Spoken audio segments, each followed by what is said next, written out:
Sem Marko Vrhovnik. Nocoj se bova z Damjanom pogovarjala o kibernetski varnosti, o osebni znamki, nasveti mladim, kako se spopadati z različnimi digitalnimi grožnjami, na kaj paziti.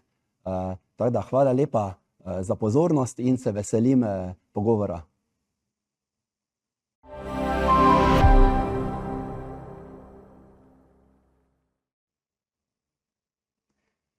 Cenjene gledalke, spoštovani gledalci, z veseljem vas pozdravljamo še eni oddaji Potencial moje mladosti.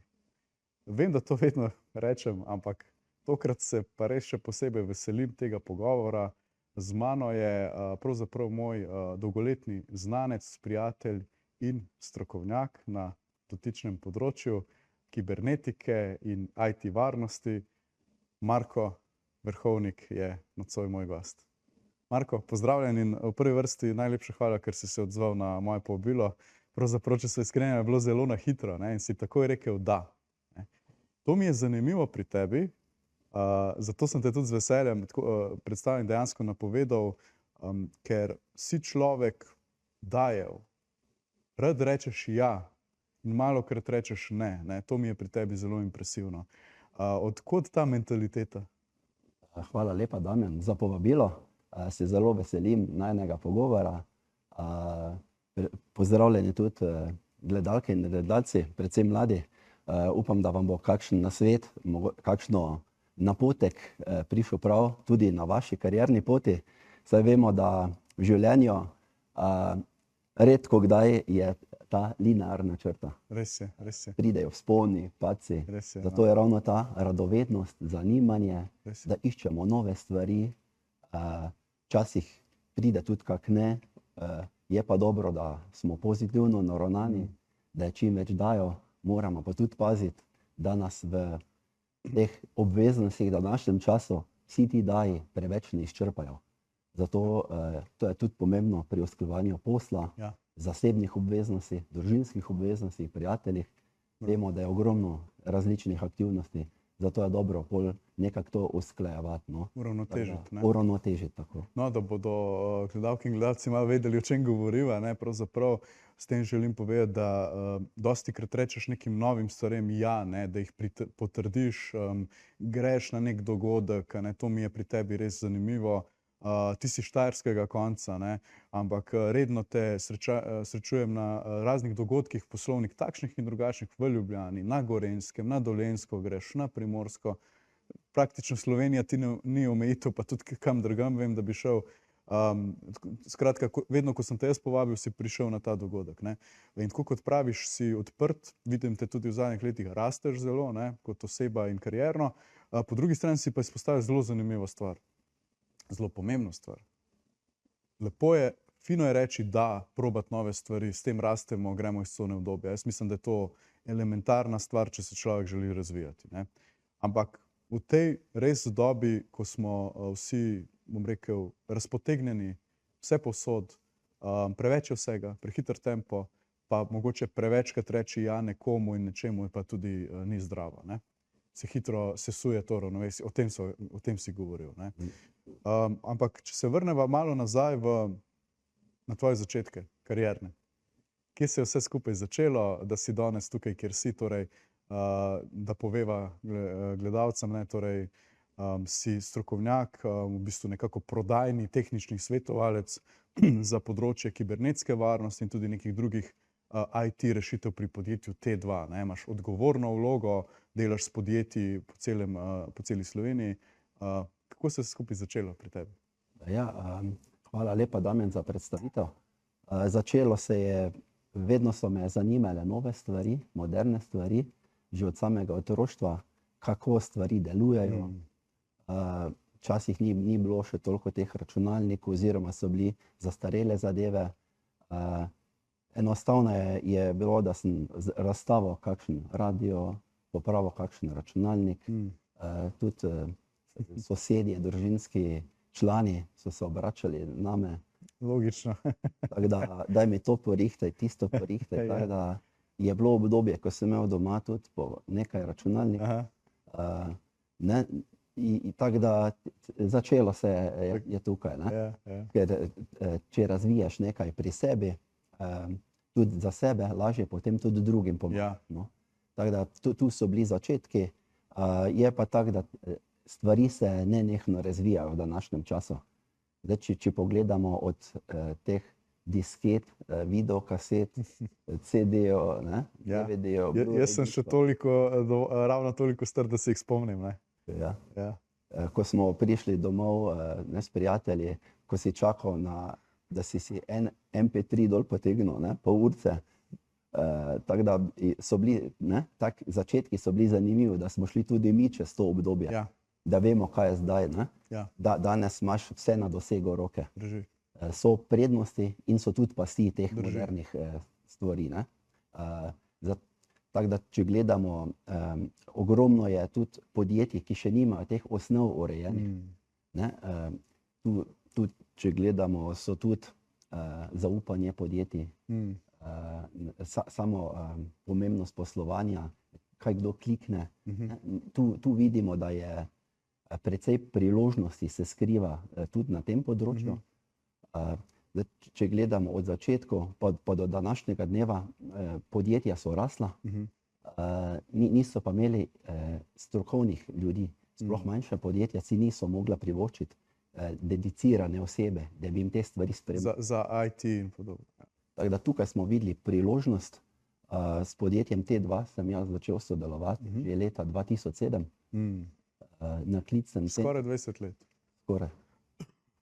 Tako da sem se na nek način že razvijal, pa pobliže spoznal s temi stvarimi, ki smo jih začeli razvijati.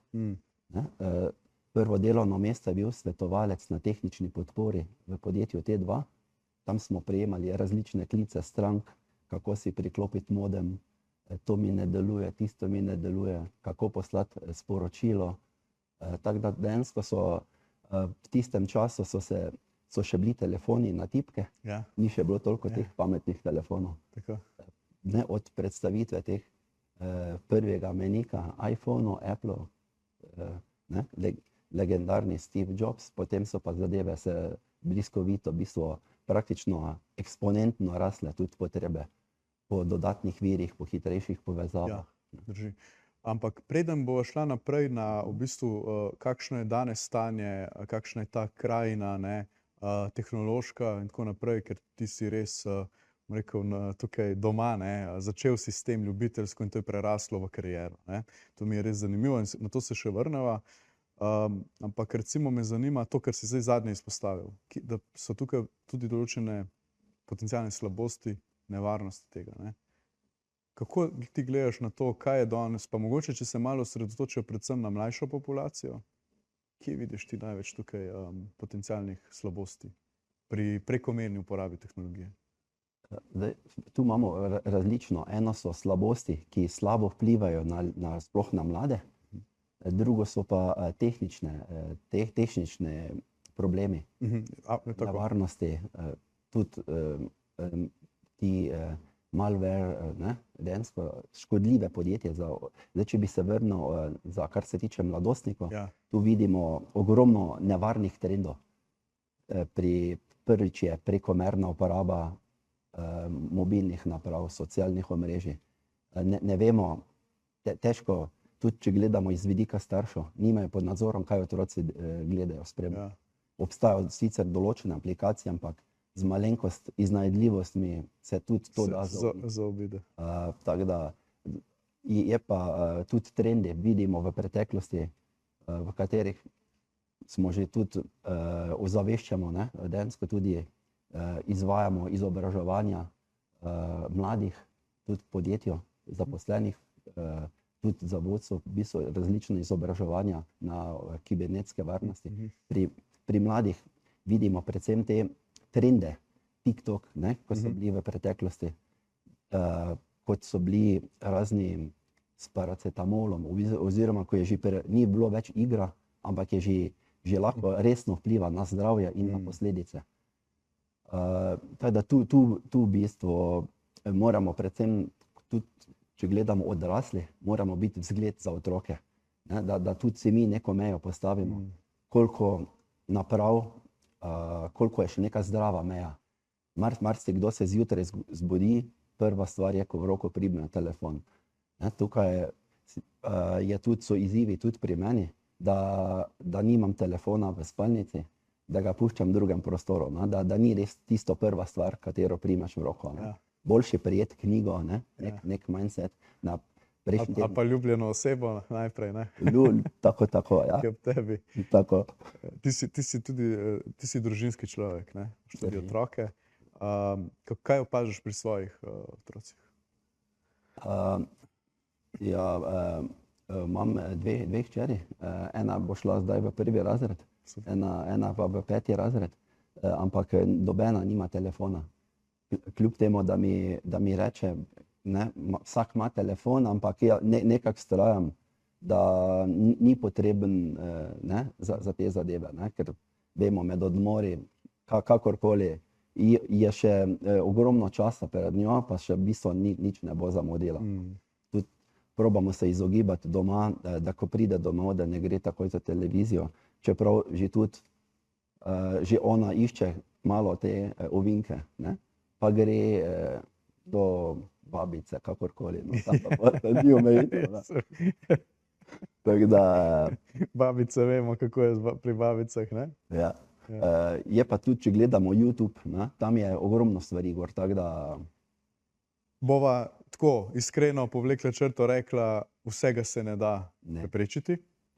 Po eni strani tudi vemo, kako je pri otrocih, sploh potem mladostnikih, najstnikih, bolj kot preprečuješ, lahko se ti bolj odbije nazaj, ampak tako, kot si po moje prej lepo povedal, zgled, da si ti zgled, da ti prekomerno ne uporabljaš tega, da razume, zakaj je to dobro zanjo, za njega, karkoli.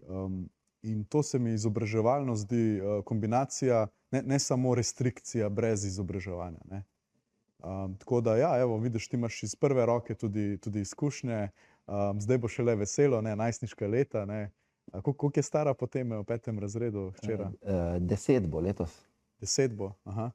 Ja, prihajajo šele tista leta, ko bojo še večji izzivi, ampak evo, to se mi zdi zelo fino, da v bistvu sta se odločila, verjetno s soprogo, kot sta se skupaj, in ne odstopata ne glede na neke zunanje pritiske, ki verjetno so.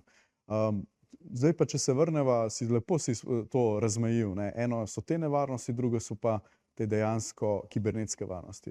Dajva zdaj v prvem delu to malo začeti, pa bo v drugem potem to razvejala, še bo šla malo bolj v globino, ker verjamem, da mnoge tukaj zanima, na kaj vse je treba danes paziti, ne glede na to, ali je poslovni uporabnik ali, bom rekel, čisto privat oseba. Dajva začeti, kje so tiste najbolj tipične, pogoste, vsakodnevne nevarnosti, na katere preživijo? A nam daš kakšen primer mogoče? Zdaj, če gledamo pri samih otrocih, da smo videli, ne vemo, kaj bo otrok. On gleda, kaj je zanimivo. Ogromno se tudi teh različnih dopaminov sprošča, tako da nevarne stvari otroke bolj priteknejo. Zato je z restrikcijo nič ne rešimo, je pogovor, čim več pogovora, primeri dobrih praks, tudi več športa, naprimer, da se otrok, da je v bistvu motiviran z drugimi stvarmi, da ga tisto veseli, da ne pride domov, pa se vleže na kavč oziroma... Ker ima potrebo nekako to izvajati. Tako. V poslovnih svetih, tam je pa ogromno je teh phishing napadov. Nam razložiš, kaj je to phishing? Slišimo pogosto, enemu laiku, kako bi to razložil? Gre za napade kot mail. Neverodostojni mail, nekdo se predstavlja za nekoga drugega. Kot da v bistvu jaz pošljem tebi mail, ampak ni verodostojna vsebina. Not je nek zlonamerna povezava, običajno skrita oziroma priponka. Zdaj pa, če ti nimaš, če ti pravočasno ne poznaš teh stvari, da preveriš pošiljatelja, domeno, da ni to nek čuden e-mail naslov, polomljena angleščina je bila v preteklosti, zelo tisto sumljiva. Danes z umetno inteligenco vemo, da lahko tekst napišemo tudi ne samo v dobri slovenščini, ampak tudi v dialektih. Ja. Tako da, v bistvu, da vse te vzorce prepoznamo, predvsem pa ne klikamo na povezave, da se že dovolj je, če se že z miško zapeljemo v bistvu na to povezavo spletnega naslova, da vidimo, kam nas da nam spodaj pokaže. Zdaj o tem in še ostalih nekih nevarnostih bova spregovoril v nadaljevanju, ko boš tudi malo več povedal, kako izgleda tvoje delo in tvojega oddelka za kibernetsko varnost pri podjetju T2. Tako da se vidimo kmalu. Ne zamudite.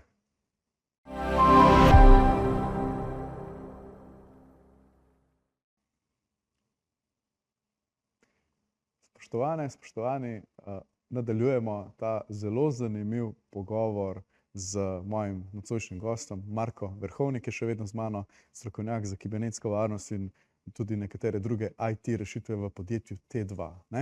Zdaj, T2 je prepoznavna znamka, bomo rekli, prepoznavno podjetje na področju novih tehnologij. Predvsem ga nekako poznamo po telekomunikacijah in tako naprej. Ampak v zadnjem času ste se zelo specializirali tudi med drugim za kibernetiko, za področje kibernetske varnosti, zaščito, kurativo in preventivo, recimo delate razne penetracijske teste. Ampak to boš ti povedal. Zaključila sva pa v bistvu, da nadaljujeva z temi tipičnimi napadi oziroma nevarnosti, kot recimo phishing. Razlagal si o e-mail priponkah. To se mi zdi, da je že od nekdaj zelo pogosto, s tem, da je danes to bolj sofisticirano narejeno. Kaj pa so še kakšne druge nevarnosti? Recimo, jaz sem tudi malo to področje na tem nižjem nivoju predstavljal po podjetjih. Recimo tudi tako mi je zanimiv ta direktorska prevara in podobne. Daj nam še mogoče nekaj takih opiši, da bomo lahko pozorni na nje. Ja, teh direktorskih prevar je tudi zaznavamo, da je ogromno. Gre pa za ciljno usmerjene napade na visoke pozicije v podjetjih. Da mora zaposleni neko aktivnost izvesti. Običajno je vedno nek rok, da se mudi. Pritisk. Ta pritisk je pa, da vemo, da tudi pogosto se pojavljajo podobni ciljno usmerjeni napadi na zaposlene oziroma na visoke pozicije, ali da je celo na kadrovski, da direktor pošlje interni kadrovski službi, da je spremenil bančni račun. Pa običajno kak dan, dva pred plačo, kar smo tudi interno v našem podjetju zasledili od člana uprave, ampak je na srečo, imamo mi tudi interno izobraževanje znotraj podjetij, da so dejansko takšna sporočila pravočasno ustavili. Saj ne bi bilo prijetno, da pričakuješ plačo, na koncu pa ta odteče na nek drugi račun. Po domače povem, torej vse plače takrat, ki bi šle tisti dan ven zaposlenim, bi šle nekomu na račun, ta bi zaslužil en lep zajeten znesek, zaposleni bi pa tisti dan zaman čakali plačo. Ja, to je bila ciljno usmerjen v bistvu napad na člana uprave, ampak kot phishing mail, za drug TRR. Konkretno bi bila tukaj prizadeta ena oseba.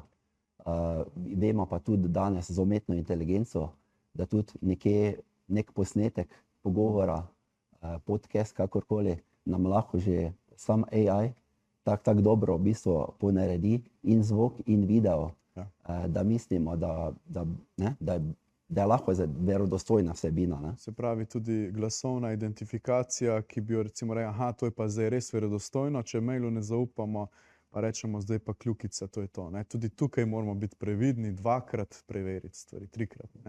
In mogoče mi je to zanimivo, ker se ravno izpostavil, da ste bili vi tarča, kljub temu, da se s kibernetiko ukvarjate. Torej, to mislim, da je zelo zgovoren podatek, da danes nihče na to ni imun in je vsak izmed nas majhen, velik sistem, posameznik lahko tarča napada. Se strinjaš s tem? Tako, ja, danes ni več, mi smo pa premajhni oziroma mi nič nimamo.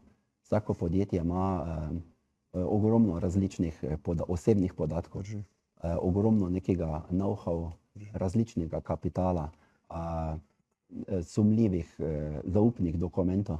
zato tega področja se je potrebno lotiti celostno. Danes ni več kdaj, ne, oziroma ali če nas bodo napadli, ampak samo kdaj, je pa bistveno, kako hitro se bo podjetje odzvalo oziroma pripravljalo na te stvari. Pa če imamo zares ekipo, pogosto vidimo, tudi pri manjših podjetjih, ja, za to pa skrbi nekdo drug, pa vprašaš, če nas lahko mogoče povežemo oziroma da se dobimo s tem človekom, ki te zadeve skrbi, in dobiš podatek, ja, danes ga pa ni, ker je na dopustu. Zdaj pa podjetje, v bistvu, tukaj je tako, da mislijo, da imajo urejene stvari, živijo v tako imenovanem lažnem občutku varnosti. Nimajo ljudi, ki bi nenehno preverjali različne aktivnosti, opazovali vzorce, vedenjske aktivnosti uporabnikov. Nekdo bo kliknil na odprl povezavo, odprl PDF, not bo lahko določena zlonamerna koda oziroma bomo s kakšnimi napadi PowerShell so že tudi dogajali, da je uporabnik z določeno kombinacijo tipk izvedel določeno oziroma pognal datoteko oziroma nek ukaz na nek oddaljen strežnik. Teh stvari uporabnik ne more takoj zaznati, če nimamo namenskih orodij, ki bi te stvari spremljali, zaznavali. Pri nas v podjetju T2 se s tem zadnjih 5 let specialistično ukvarjamo. Imamo postavljen svoj lasten varnostno-operativni center po več nivojih, od samih zaznav, detekcij, tudi poročanja o sodelovanju, čez mejo sodelujemo v projektu Intercept, razvijamo posebno platformo za deljenje groženj, ki dejansko si bomo različni centri, ti varnostno-operativni centri med sabo sodelujemo. Imamo določene tudi iz IT in OT omrežij, sodelujemo z CERT-om, programiramo eno zadevo tudi na teh malware information sharing platformah. Tako da delamo konkretno, ogromno energije usmerjamo ravno v zaščito podjetij, v dobre prakse. Da vemo, da so lahko tudi ti napadi, ki jih incidenti pogosto naraščajo, naprimer Q1 2025. No, to sem te tudi želel vprašati, tako da kar povej nam več o tem. Zdaj, če gledamo, že v lanskem letu je bilo v prvem kvartalu več kot 25% dvig teh groženj v kompletnem lanskem letu. Za Slovenijo govoriva? Za Slovenijo. Je teh 35% ti sami napadi, incidenti pogosto zelo naraščajo. Je pa tudi tako, da to so številke, ki so izmerjene. Ogromno stvari pa je, ki pa niso prijavljene. Nedetektirane. Podjetja SRAM so tudi, beremo članke, ne vejo, na koga se obrniti. Nimajo teh nekih protokolov vzpostavljenih. Kaj je z podjetjem, zaposlen je v podjetju, dobi službeni računalnik. Ali mi vemo, kaj bo on delal doma, ko bo doma? Ali bo prišel v bistvu, otrok na njegov računalnik, se bo igrico inštaliral. V bistvu bo nek skrekan program gor namestil. Tam vemo, da je ogromno raznih dejansko teh altrojancev ali nekih, reče se, infostilerji, kradejo nam informacije iz browserja. On bo imel podatke do službenih računalnikov. Dejansko je tako, da toliko je raznih nevarnosti, da če nismo na to pripravljeni, je nemogoče, da bi to z lastno ekipo. Rabimo vzadnji nekega strokovnjaka, ki te stvari dnevno gleda. Ja, pa to, ko si omenil zdaj Trojance, to nekako vsi poznamo, so tudi pod kakšnimi drugimi imeni. To je res, bom rekel, taka zahrbtna situacija, ker mogoče so neke druge bolj neposredne, takoj se zadeva detektira, sicer mogoče ni več rešljiva v taki meri, in pogosto pride do izsiljevanja. Tukaj pa v bistvu Trojanec ti lahko operira v ozadju, brez da ti veš, dokler se ta organizacija ali oseba v ozadju ne odloči, zdaj je pa dovolj, sem nabral podatkov za izsiljevanje.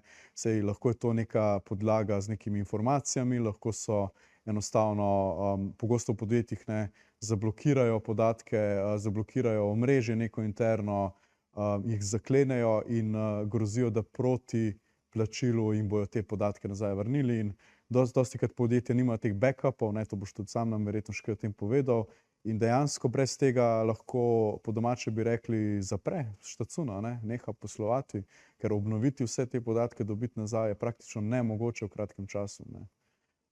Recimo zadnjič sem ravno bil priča, zdajleč ni edina situacija, ampak ravno sem bil na enem sestanku, sem bil priča pogovoru, ko je nekdo se pogovarjal telefonsko z enim poslovnim partnerjem, ki so mu ravno njegovemu podjetju tukaj v Sloveniji odtujili z nekim kibernetskim napadom, neko prevaro, sofisticirano, torej 6-mestno številko, ne bom zdaj govoril, kakšen točen znesek je bil, ampak to je vedno bolj pogosto.